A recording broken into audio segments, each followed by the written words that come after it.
Bismillahirrahmanirrahim. Bismillahirrahmanirrahim. So we're going to talk about the use of COCPs for the treatment of endometriosis. जो COCPs होती हैं वो हमने continuous use करनी है, ट्राई साइक्लिकल यूज़ करनी है। हम साइक्लिकल भी दे सकते हैं लेकिन कॉन्ट्रा इंडिकेटेड नहीं है एंडोमेट्रियोसिस के लिए, लेकिन इट इज़ लेस इफेक्टिव, इतना इफेक्टिव नहीं है डिस्मेनोरिया के लिए। तो बेसिकली ये डिस्मेनोरिया को जो है वो बहुत अच्छे से ट्रीट करता है। अगर हम बात करें डिस्पेरूनिया की, डिस्पेरूनिया कब होता है एंडोमेट्रियोसिस में? जब डीप इन्वेजन हो, डीप एंडोमेट्रियोसिस हो, तो उसके लिए ये इतनी इफ़ेक्टिव नहीं है जितने कि GnRH एनालॉग्स हैं।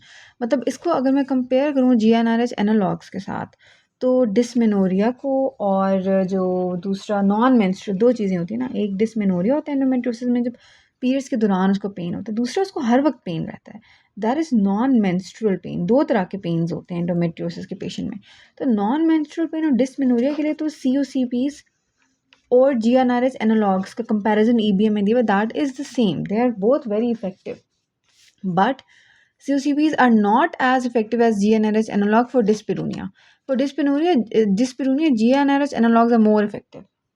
ठीक है, बाकी दो चीज़ों में, तीन ही चीज़ें हैं जिनको हमने मेडिकली मैनेज करना है। पेन में आ जाता है डिस्मेनोरिया, नॉन मेंस्ट्रुअल पेन और डिस्पेरूनिया, तो इन दोनों में they are equivalent to GnRH analogs. और इनके वो वाले साइड इफेक्ट भी हैं। GnRH एनालॉग अगर आप 6 मंथ से या ज़्यादा यूज़ करेंगे तो वो बोन डेंसिटी कम हो जाती है और वेजोमोटर सिम्टम्स, मतलब मेनोपॉजल सिम्टम्स आना शुरू हो जाते हैं ना पेशेंट को। आप मेनोपॉज करा रहे हो, लेकिन इसमें आप क्या करा रहे हो? COCPs देखिए, आप एन ओव्यूलेशन करा रहे हो, एन ओव्यूलेटरी जो है वो पेशेंट को कर रहे हो। ठीक है। अच्छा, अब इसमें क्या होता है कि जो एंडोमेट्रियल टिश्यू होता है ना, उसकी एट्रोफी नहीं होती। बाकी जो चीज़ें हैं ना, GnRH एनालॉग्स या प्रोजेस्टोजेंस या एंड्रोजन, ये सब एट्रोफी करा रहे हैं। ठीक है, एंडोमेट्रियोटिक टिश्यू जो है उसकी, ये जो है ये क्या कर रहा है? It is going to limit the growth of endometriotic tissue, because in COCP जब देते हैं तो बॉडी में एस्ट्रोजन तो रहेगा, but that estrogen level will be relatively low as compared to the level of estrogen without COCPs. तो हमने use कैसे करना है एंडोमेट्रियोसिस के लिए?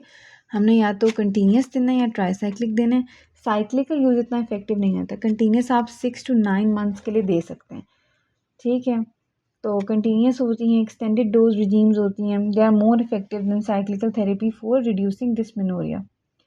और इनको हमने कंपेयर किया है GnRH एनालॉग से। फिर हमने बात की कि ये सेफ़ हैं रिलेटिवली।